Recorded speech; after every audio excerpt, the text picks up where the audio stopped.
అటు తిరిగి ఇటు తిరిగి మళ్ళీ మా మీదకి వచ్చిందే.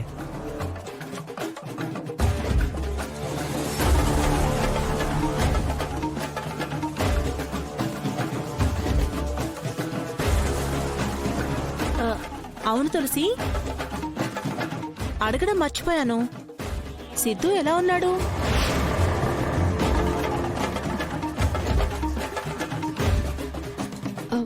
బానే ఉన్నారు. అయినా జైల్లో ఉన్నవాడితో ఫోన్ ఎలా మాట్లాడించావు నువ్వు?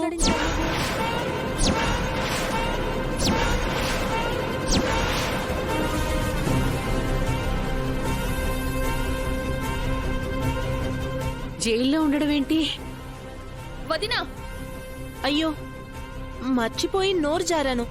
సారీ సారీ అత్తయ్య.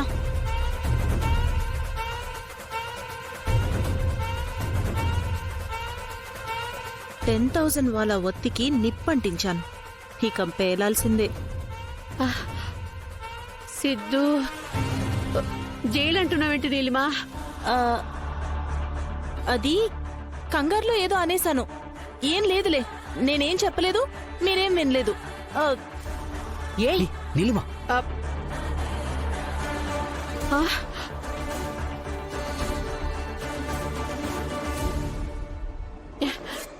అమ్మ తులసి, ఏంటమ్మా నీలిమ అలా మాట్లాడుతోంది?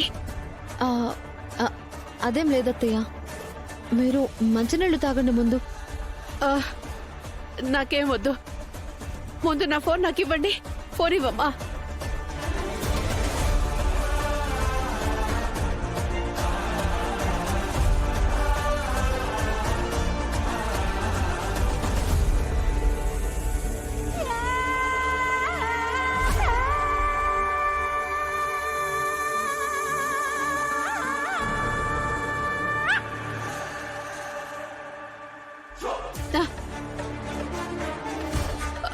వాడి ఫోన్ ఇంకా స్విచ్ ఆఫ్ వస్తుందంటే నీలిమ చెప్పినట్టు వాడు జైలుకి వెళ్ళాడు కదా.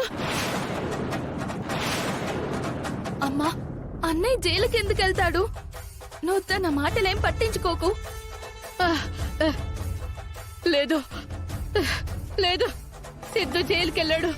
సిద్ధు జైలుకి వెళ్ళాడు. అదేదో మధ్యలో మాట్లాడితే నువ్వేంటే? సిద్ధు, అమ్మా, సిద్ధు, అమ్మా, సిద్ధు, సిద్ధు, అత్తయ్య, ఒరే బసవా, బసవా, అత్తయ్య, అమ్మా, ఒరే అత్తయ్య. బసవా.